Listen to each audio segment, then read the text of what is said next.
It was the gruesome killing of this Jordanian pilot that led regional countries, spearheaded by Jordan, to talk about owning the war against ISIS.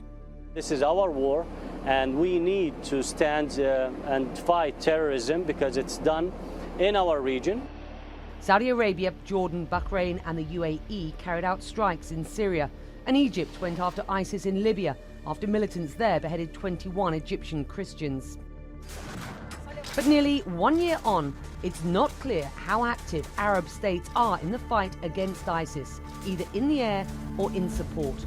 According to a New York Times article from last month, the Saudi Air Force hasn't flown a mission against ISIS targets in Syria or Iraq since September. The UAE stopped in March and Jordan in August. CNN has reached out to all of these countries to get their side of it, but we haven't yet gotten a response. Now, many observers say the apparent absence of key Arab nations is baffling.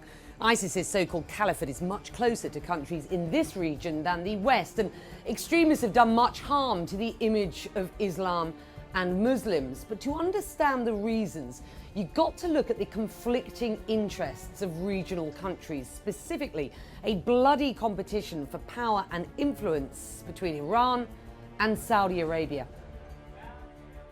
Take Yemen.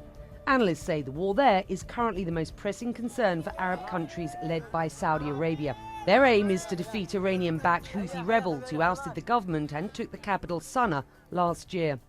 Saudi Arabia and its Gulf Arab allies are also less inclined to carry out strikes against ISIS targets if doing so helps the Iran-backed governments in Baghdad or Damascus, according to regional experts. Maybe there is a need for these two countries, Iran and Saudi Arabia, to agree on the end game, and I don't think that is coming anytime soon, by the way. So what are we in? We're left with nothing. We're left with no direction on the regional level, no direction on the international level, and then you come and you ask the Arabs to join in. Do what? So if regional powers like Iran and Saudi Arabia are distracted by an all-consuming rivalry, many in the West who wish to see ISIS eliminated may continue to ask, where are the Arabs?